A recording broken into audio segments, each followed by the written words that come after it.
আজকে বেশ অনেক দিন পরে কলেজে গিয়েছিলাম। এক্সামের মধ্যে তো আর কলেজে যাওয়া হয়নি।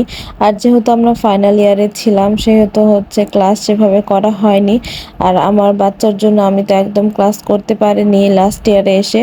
First year, second year, third year class করলেও লাস্ট ইয়ারে এসে আমি ক্লাসটা একদমই করতে পারিনি। তো যখন আজকে বাচ্চা নিয়ে প্র্যাকটিক্যাল ক্লাসে গিয়েছিলাম, আমার সকল ফ্রেন্ড সহ আমার ক্লাসমেট যারা ছিল সবাই আমার বাচ্চাকে নিয়ে ব্যস্ত।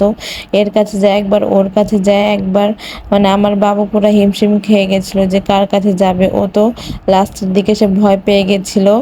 আর ফার্স্ট টাইম যেহেতু ও সকলকে এভাবে দেখছে, এর আগে কখনো কাউকে দেখেনি। আর অনেকজন, অনেক স্টুডেন্ট দেখে তো ও অনেকটা ভয় পেয়ে গেছিল। তবে একটু ভালো লাগছিল যে অনেক দিন পর ফ্রেন্ডদের সঙ্গে একটু মন খুলে কথা বলতে পারছি।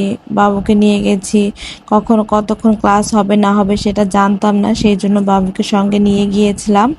তো দিনটা অনেকটা ভালো কেটেছে, খুবই ভালো লাগছিল। অনেক দিন পর সকলে ক্লাসে উপস্থিত ছিলাম। আর ম্যাক্সিমাম সবাই ক্লাসে এসেছিল, তো সেই জন্য আরও বেশি ভালো লাগছিল।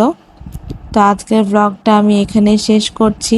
তোমরা যে যেখান থেকে দেখো না কেন, প্লিজ লাইক, কমেন্ট এবং সাবস্ক্রাইব করে আমার পাশে থেকো। ফলো দিয়ে আমার পাশে থেকো। আর পরবর্তীতে আবার দেখা হবে। আল্লাহ হাফেজ।